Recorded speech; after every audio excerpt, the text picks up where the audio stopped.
If you like tacos and if you like Spanish, then this is the video for you. This is what I'm calling the taco method to learn Spanish.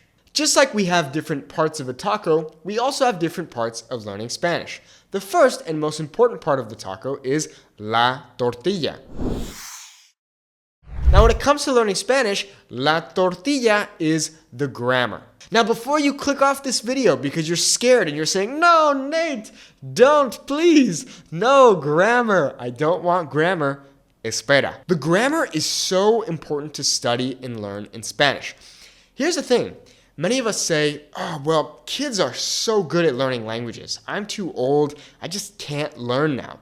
But here's the thing, you have a major advantage over children because you can sit down and study the grammar. I promise you, if you just take 5 to 10 minutes per day to study some Spanish grammar, you are going to learn much faster than all the other self-learners out there. Because the reality is, many people think, oh, I can just go on YouTube or go on the internet or go on Duolingo and I'll just learn Spanish that way by just watching videos or noodling around or doing some flashcards. You need to study the grammar. And the reality is, Spanish grammar isn't as scary as you might think. Spanish grammar really comes down to formulas or patterns, like my friend Q RuPaul says. So an example I can give you here of some basic Spanish grammar is the use of the informal future in Spanish. So if I want to speak in the future tense in Spanish, say something like, I am going to eat, I would just say, voy a comer. Now, this is extremely easy because it is just a basic formula. Ir, meaning to go, plus a, meaning to, and then an infinitive verb. So, voy a comer. I am going to eat. It's a very simple formula that you can follow. But if you are avoiding grammar like the plague, then you're missing out on this extremely simple and essential information because you're worried or because you heard online that you don't need grammar, and it's just not true. I like to tell students it's kind of like learning how to play the piano. If you want to learn a few songs on the piano and impress people at parties or when they come over to your house, that's great. That is the Spanish equivalent of learning some basic words and phrases. You can say, me da, quiero, por favor, so on and so forth. But you can't actually have a full-blown conversation about whatever you want. Whereas if you were to sit down at the piano and learn the notes and the scales, well, eventually you would be able to play whatever you want. And not only could you play whatever you want, but you could play with whoever you want. You can play in a band, for example. That's the idea of learning grammar in Spanish. If you just learn the basic rules from the get-go, then as you progress, instead of getting stuck and being like, oh my gosh, what is this? This is so tricky. You'll have that basic foundation so that you can get to that more advanced level. So, in our taco method, you need to have that tortilla. You need to have the grammar. That's the most basic foundation of your Spanish. The next part of our taco is the filling, whether that's al pastor or suadero or whatever floats your boat. Now, the filling of our taco is speaking in Spanish. I see it all the time. Many students think, oh, I'm just not ready to speak in Spanish, or my Spanish just isn't good enough to be able to go out and have conversations with people. But you're doing yourself a huge disservice if you are not having conversations in Spanish. Inside my Fluent Spanish Speaker Academy, my goal is to help students have a Spanish conversation within 3 days of joining the program. The reason being is that it shows students that they actually can have conversations even if they have limited vocabulary or they don't know that much grammar, and it gives them a quick and easy win that will motivate them to keep learning Spanish. Not only is speaking going to be the most effective thing for your Spanish, but it's also going to be the thing that will motivate you the most. Let's be honest, sometimes we don't want to learn Spanish. It can be hard and we don't feel motivated, but by having conversations in the real world, it's much more likely that you're going to feel inspired and motivated to keep improving your Spanish. So you need to speak as much as you can and as early in the journey as possible. So if this is the very first video you're watching about learning Spanish, please, please, please try to speak Spanish starting today. Now, what if you have no one to speak Spanish with? That's okay. It's a very normal problem that students face. Go online. Find a free app like HelloTalk or Tandem. These are free online language exchanges. Sometimes they can be hit or miss. You might find some weird people on there. So if you don't like that, right? It's free, which is great, but if you don't like that, you can go on an app like italki or Preply, where you can pay a teacher $10 or $15 an hour to have a Spanish class. Let's say you go to a Mexican restaurant in your town. When you go to order, you could say, Hola, habla español? Or you could just say in English, do you speak Spanish? I'm trying to learn and I want to practice. Oh, sí, yo sí hablo. Adelante, puedes practicar. And boom, there you go. It's actually pretty interesting because when I look at my YouTube videos from the year 2020, when I first started making videos about Spanish, my Spanish was much worse than it is now. And the number one reason that it has improved so much is simply because I started speaking much more. In 2020, I was filming YouTube videos almost every day, speaking Spanish to people online, and then I started dating my Mexican girlfriend, speaking lots of Spanish with her, and I began to speak much more Spanish.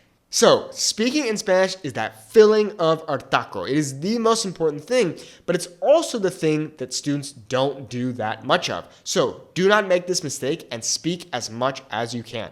If you feel nervous or embarrassed or just unconfident, it is very, very normal. But I promise you, the more you do it, the more confident you will become. The next part to our taco, and arguably the most important, is la salsa. Now, for learning Spanish, la salsa is going to be our listening practice and also getting immersed in the culture. Now, I always tell my students, listening is arguably the easiest thing you can do in order to improve your Spanish. You can do it when you're cooking or driving or walking, and you can make it fun. Now, we have this idea in language learning called comprehensible input, which is essentially just listening to things that are slightly above your current level. Feel free to do this or just listen to things that you like listening to. So if you love listening to Bad Bunny, while you might not understand what he's saying, whether you realize it or not, through osmosis, you are slowly picking up new words, learning how to formulate sentences, and it's just a really fun way to learn Spanish. So, like I said, just listen to things that you enjoy. So that could be through music or podcasts or watching movies. Not to mention, by listening to things like music, movies, and podcasts, you're learning more about the culture, which can be really fun. So now we have our three main elements of our taco. We have la tortilla, la carne, or the filling, and our salsa. Okay, so grammar, speaking, and listening. Those are our three pillars of learning Spanish.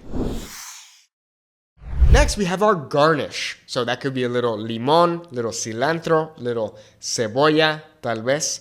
This is going to be reading and writing, and also just getting feedback from native speakers. But reading and writing are kind of the two bonus pillars when it comes to learning Spanish. And most often in the modern world, we get this practice through texting our friends or chatting with people in an online community that we're a part of. Of course, if you like reading books or writing in a journal, then do that in Spanish. But if you don't typically read books, then there's no reason to do it in Spanish. If you don't do it in English, then why would you do it in Spanish? So a really great way to get in reading and writing practice is through an online community. You can do this through a Discord community or through our Fluent Spanish Speaker Academy, where all you do is post something in Spanish, your peers respond to it in Spanish or in English, and that is how you can practice your reading and writing. It's fun, it's easy, and it's quick feedback. And finally, when we go to eat our taco, we need a plate. Maybe they could just hand it to you and you could just grab it. But you're going to need a plate. Now, what is the plate? Well, this is the thing that holds everything together, right? You're holding it, you've got your little taco here. The plate is consistency and routine. The reality is, the number one reason that people fail at learning Spanish is not because they're not smart enough or they're not disciplined. They just don't have a good routine and they don't have that consistency. To be honest with you, you do not need the perfect learning routine. What you need is consistency. I've seen it time and time again. A student will come to me, they'll say, Nate, I have this perfect routine, I have 20 different apps, and I'm going to become fluent in Spanish in 1 month. Maybe they're learning for a couple hours a day, they do that for a week, and then they get burnt out. They get confused, overwhelmed, they feel stuck, and they don't know where to go. The reality is, this happens because you have too much going on, and you just need to keep a simple routine that you consistently do on a daily basis. So, according to our taco method, we'll start with our tortilla, so we'll have our grammar. So maybe you'll do 5 to 10 minutes of grammar study from a book or course. Then we have our filling, right? So our carne or lo que sea. Okay, so that'll be speaking. So we'll get in 5 to 10 minutes of speaking practice, whether that's with people in the real world or an online language exchange like Tandem or HelloTalk or italki or Preply. Then we'll have our salsa, right? So getting in that listening practice, maybe doing 5 to 10 minutes of listening to songs or podcasts or movies in Spanish. Then we'll have our garnish, so reading and writing practice. Maybe do that before bed, 5 to 10 minutes. And then to hold it all together, we just need that plate, that plato. We just need to be consistent. And my final bonus tip is to just have fun. You don't need to learn Spanish in 1 month or 2 months or 3 months. Go slow, enjoy the process, and don't burn yourself out. The number one thing that you need to do in order to learn Spanish fluently is to be consistent. Muchas gracias por ver este video. Espero que hayas aprendido algo nuevo. If you want to learn more Spanish with me, click the link in the video description to check out our Fluent Spanish Speaker Academy. Our goal is to help you have a 10-minute conversation in Spanish in 90 days without feeling unconfident. Check it out by clicking the link in the video description. Muchas gracias. Hasta luego.